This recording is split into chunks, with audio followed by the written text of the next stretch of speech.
juda ko'p odam yozdi, Bobur kel. Bitta qarshi chalib olaydi. Bitta mana shu oila a'zomiz, hammamiz birgalikda mana shu nima bo'lish deymiz, nima oson birga bo'lish deymiz. Internetga ko'zimiz tushib qoldi, Bobur sport tashladim. Bu endi o'zi oldinga qo'ygan maqsadlarga endi yetishib kelyapti, sport tashlamaydi. Qiladigan ish ko'p hali. U oila, bola chaqasi bor, ota-onasi bor, shuncha qilingan komandasi bor, mehnati bor, ustozlari bor. Sportni hali tashlamadi. Juda ko'p odam menga tashlabdi. O'xshi qilib hammaga gapirib qo'yamiz.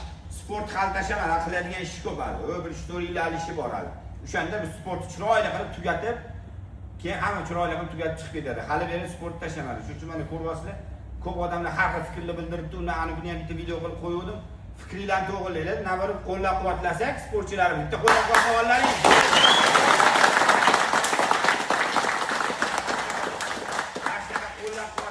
O'zbekiston xalqi bir-birimizni qo'llab-quvvatlasak, podдержка qilsak, ertaga bo'layotgan, o'sayotgan sportchilarimiz yana oldiga qadam tashlaydi.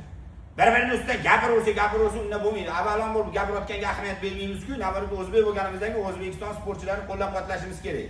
O'zbekistonning bayrog'ini ko'taryaptimi, navbat podдержка qilib qo'llab-quvvatlasak, bular natija qiladi ertaga. U boshqa davlat emas, O'zbekistonning davlatini ko'taryapti. O'zbekiston davlatining bayrog'ini ko'targandan keyin hammamiz qo'llab-quvvatlashimiz kerak. Kuch birgalikda.